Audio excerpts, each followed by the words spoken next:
What is going on, everyone, and welcome back to Potted Planet Entertainment. My name is Chris, and in case you don't know, I review movies and I rank them on a scale of 0 to 100 in increments of 5. Today, we are reviewing Thor, Love, and Thunder. It's a part of our Summer of Marvel that we are doing here on Potted Planet Entertainment. I'm going through every single Marvel movie in order in which they're released. However, that's not the case for this one, because the next one that I have to review is the first Thor. So that should be my next review.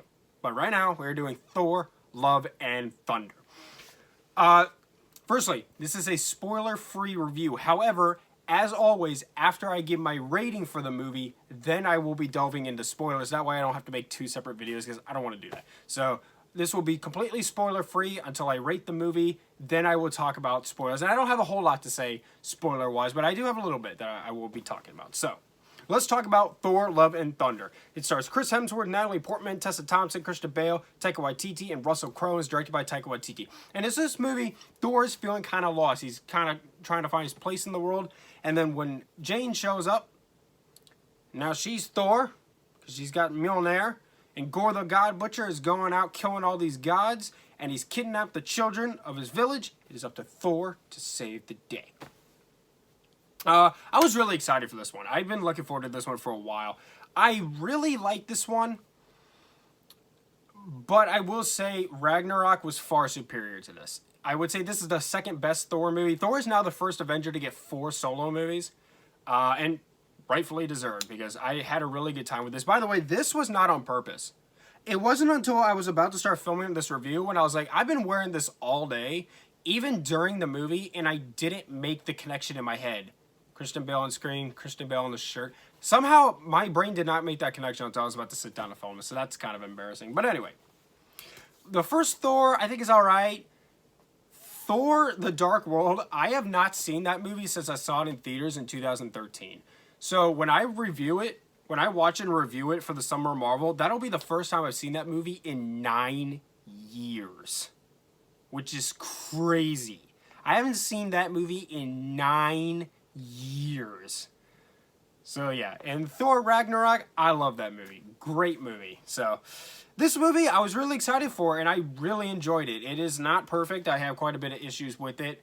I can see why the reactions to it are sort of mixed, but mostly positive, because that's about how I feel. A little bit mixed, but mostly positive about it. So let's get into the things I like about it first. For one thing, the special effects and the action, per usual in Marvel, they are fantastic. Also, when you see the Marvel logo and it's doing that intro that you always see like in the Marvel movies, they changed it so now it's a guitar riff and it goes with the Guns N' Roses theme, so that was pretty cool. Also, I love the Guns N' Roses in this movie. They utilize a lot of Guns N' Roses music, and then every time, because I love Guns N' Roses, and every time Guns N' Roses was playing, I was like, oh, this is it. Yes, it was utilized perfectly. It's like how Iron Man, they always introduced him with AC/DC. This movie was just all Guns N' Roses, and it worked really well. No, seriously, go back and watch the Iron Man movies. Every time they introduce them, it's to AC/DC. In the Avengers, they even did it to AC/DC. It's always AC/DC. All right. I also love Gore the God Butcher. He was fantastic. Christian Bale kills it as this character. He is creepy. He's got a tragic backstory, so it's a little bit easier to sympathize with him. He's absolutely great in the fight scenes. He's just really, really great. And he has like 3 fight scenes with Thor in this movie, which is really awesome. I loved him in this movie. He's definitely one of the best MCU movie villains for sure. Every time he was on screen, he ate up the scenery. He was great. This movie was really well casted. Of course, Christian Bale, awesome. I really liked Russell Crowe as Zeus. The makeup on Gore was fantastic. He's got like black ooze coming off of him sometimes as well. It's really, really good. The costuming is great. It's a very funny movie. I wouldn't say this was as funny as Ragnarok. I actually didn't find myself laughing very much during this movie. More just like chuckling. I chuckled a lot more than I did straight up laugh. I think I belted out laughing like maybe once. A lot, but I chuckled a lot. And I was very entertained by the jokes. Let's see, this movie also has some really good hype action, and the Guns N' Roses helps build that up when you're just like, yes, this is it. This is happening. This is awesome. It's got really good scenes like that. Let's see. It passed a good emotional punch from time to time. The jokes very much overwhelm the tone here. And so it's a bit tonally inconsistent in that way where... But it does get serious when it needs to, just maybe not quite enough. But it does pack a good emotional punch, and I'll talk a little bit as to what I mean in the spoilers. I like how Jane is curious about being a superhero. She doesn't just have Mjolnir, and now she's like, all right, I know exactly what to do. No, she has some questions about the superhero life, and I appreciated that. Let's see. I like Thor and Jane's relationship in this movie. They have really good chemistry here, better than they did in the other two movies that they were in together. And that was really the heart and soul of the film here, was those two. And I really bought into it, and I really liked it. I liked how it explained what happened between Jane and Thor. You do get an explanation as to what happened between them, and I like that. And the after-credits scenes actually have meaning. Stick around. There is a mid-credit scene and after-credit scene, and both of them have meaning. So stick around. They're not just for jokes. They actually like go somewhere. So stick around for the after-credit scenes. And let's go ahead and get into my cons. So for one thing, where is Gamora? Like Thor joins the Guardians of the Galaxy, right?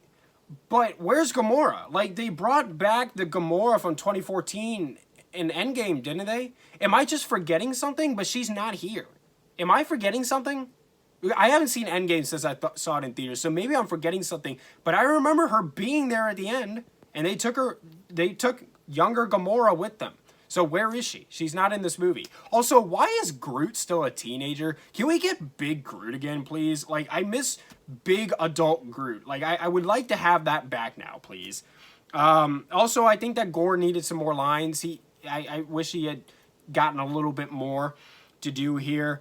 It also throws away the Guardians of the Galaxy thing. Like, they set it up like Thor was joining the Guardians of the Galaxy, and I was like, man, that's awesome. I can't wait to see where they go with this. And then they just immediately throw it away at the beginning of the movie, and I was like, oh, okay, so they set it up for, like, the first 10 minutes of the film. Okay, well, that's not great at all. Also, Thor's, like, weapons seem to be, like, alive now. Were they always like that? Because in this movie, he just keeps talking to Mjolnir and his axe. What's called Stormbreaker? He keeps talking to them. Why does he keep talking to them? Has this always been a thing? It's kind of weird. I also don't think that this movie was as good as Ragnarok. Ragnarok found a better blend for the humor and the seriousness, and it was just the overall very superior film. I thought that was... I really liked this movie, but I thought that was much better. And also, the comedy does feel a little bit like a crutch at the time. It like I said, it has a bit of a hard time tonally trying to mix the serious and the jokes together. And so it does feel like a little bit of a crutch. I know some people are probably going to be annoyed with the humor in this because they're going to feel like this movie is just... I've heard a lot of people say that Thor is just a big buffoon now. Okay, that didn't really bother me as much. But yeah, I mean, it's just... It does feel like Thor is just kind of a joke now. And it worked for Ragnarok. Here, it doesn't work quite as well. But still, I recommend you go see this movie. I really liked it. I'll probably go back and see it again at some point. But I really had a good time with it. It's a really fun movie. Not the best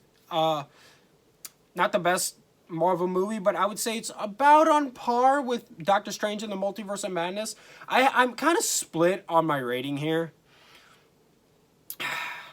I wrote down here, I'm going to give Thor Love and Thunder an 80, but I'm kind of teetering on an 80 and an 85. So you can take my 80 with an asterisk. I'm not going to say it's a solid 80. If you want, I could say it's an 82.5 out of 100. I'm a bit teetering. Maybe when I sleep on it, I'll wake up and I'll have a more concrete idea. Or maybe when I just need to see the movie one more time. But, you know, an 80, 85. Well, all right, I've never done that before. Sure, we'll give it an 80. Why not? Yeah, 80 for Thor Love and Thunder. But if my thoughts on it change, I'll update. I did that with Dune. When I saw Dune again, I did like an updated thoughts video. So I'll do that for Thor Love and Thunder if I feel the need to. But yeah, we'll go ahead and go with an 80 out of 100 for Thor Love and Thunder. Okay, now for the rest of this video, this is spoilers. Spoiler filled. We are getting into spoilers. Spoiler warning. Okay, so don't get mad at me in the comments because I spoiled the movie. I've never had that happen before, but just so that it doesn't, we're getting into spoilers now. Okay, so Jane has cancer, and it is really sad. And Jane dies of cancer. I mean, I just, like I said, this movie does get emotional when it needed to. And it did. The scene where Thor was talking to Jane when she was in the hospital bed, and the scene where, like, he's like, to Gore, he's like, you win. Go ahead, make your wish at the wish fountain thing. But he's like, I'm not going to spend my final moments with you. I'm going to do it with her. And so that was, that was good. That was really good. That was really, they did it. They packed that emotional punch there. That was really nice. It's sad, but it's nice. And then the after credit scene shows her in Valhalla. So it's like, oh, okay, now I feel a little bit better. That's nice. She's there with Idris Elba. So that was pretty cool. I like that. Also, Thor's a dad now. Gore uses his wish at the wishing thingamajig to bring back his daughter. And he says, promise me you'll take care of her. And he's like, yes, I will.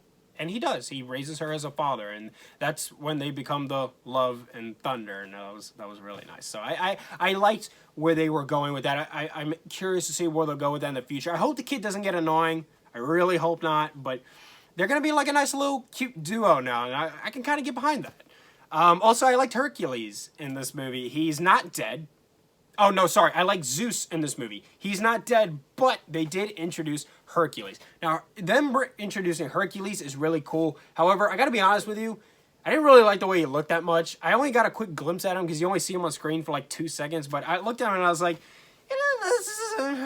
he looks kind of stale, kind of generic, you know. But I'm sure he'll be really cool. So they're bringing in Hercules, and he's going to hunt down Thor, and that's pretty cool. And it even said after the last scene, they said Thor will return. So we are getting more Thor. There will be a Thor 5, and I'm looking forward to it. So Thor Love and Thunder, really enjoyed it. I'll probably go back and see it again. Had a really good time with this one. I would probably maybe slightly prefer Multiverse of Madness to this. Not quite sure. I'd have to go see that one again as well. Well, that one's not even in theaters anymore. But anyways, really had a good time with it, and I recommend you go see it if you haven't already. But I'm assuming if you're at this point in the video, you have. So thank you so much for watching. Subscribe to Potty Player Entertainment for more. Hit the like button, leave me a review, suggesting that in the comments down below. Follow me on Instagram and TikTok at Potty Player Entertainment for channel updates and other cool bonus stuff like straight out of theater reactions. I do all that. And thank you for watching, and much love and thunder.